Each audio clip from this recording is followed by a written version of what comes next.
మరి మేము ఆ రోజు చెప్పాం కదా, ఇప్పుడు ఎవరు కూడా రాజీనామాలు చేయకండి, వీధి మీద పడకండి. జగన్మోహన్ రెడ్డి గారు 5 సంవత్సరాల్లో మీకు 5,000 రూపాయలు ఇచ్చి ఉపయోగించుకుని మీ జీవితాలు స్థిరపెట్టవలసిన వ్యక్తి రాజీనామాలు చేసి రోడ్డును పడేయమంటున్నారు.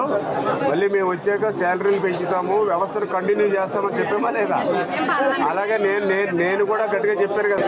మరి మా మాటలు నమ్మాలి కదా మీరు. వాళ్ళ బలవంతం చేస్తే,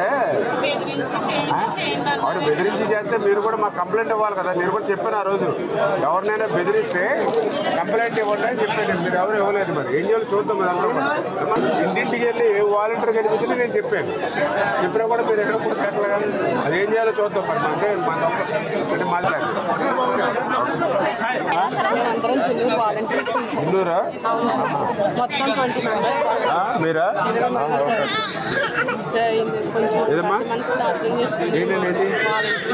ఏమైంది? మీరు రిజైన్ చేస్తున్నారు మీరన్నా? మరి చేయకూడదు కదమ్మా.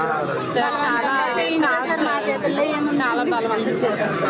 అదే ఎంత బలవంతం చేసినా మీ ఎవరు బలవంతంగా ఎందుకు చేస్తారు? మీరు మిగిలిన వాళ్ళందరూ ఎందుకు చేయలేదు? మీరేందుకు చేశారు? ఎలా కదమ్మా, ఇప్పుడు నాకు పాలకొల్లు నియోజకవర్గంలో 1600 మంది వాలంటీర్స్ ఉన్నారు. అందులో చేసిన నాకు తెలిసిందే 150-200 మంది చేశారు. మరి మిగిలిన వాళ్ళు చేయలేదు. మరి మీరెందుకు చేశారు? ప్రతి ఇంటికాడ కూడా వాలంటీర్ కనిపించడం వల్ల చెప్పండి, మెసేజ్ ఇచ్చాం. ఇప్పుడు రాజీనామా చేసి వచ్చారు. ఇప్పుడు ఏం చెప్తాం మనం? ఇది ఆ రోజు మనం చెప్పాం కదా చాలా క్లియర్గా. ఇంటి దగ్గర దండం పెట్టి మరీ చెప్పారు, చెల్లెమ్మ మీరు రాజీనామా చేయకండి, రోడ్డు మీద పడకండి. రేపు పొద్దున మన ప్రభుత్వం వచ్చాక వాలంటీర్కి శాలరీలు కూడా పెంచుతాము. రేపు మళ్ళీ ఆ 10,000 రూపాయలు అందుకుని మా ఇంటికి వచ్చి, అన్నయ్య మీ ప్రభుత్వం నాకు 10,000 వచ్చింది, సంతోషంగా ఓ స్వీట్ ప్యాకెట్ పట్టుకుని రావాలి మీరు అని నేను అంత క్లియర్గా అర్థమయ్యే విధంగా చెప్పాను ప్రతి ఇంటి దగ్గర. చూసారు కదా నా వాయిస్ కూడా విన్నారు కదా. విన్నప్పుడు మీరు ఏం చేయాలి?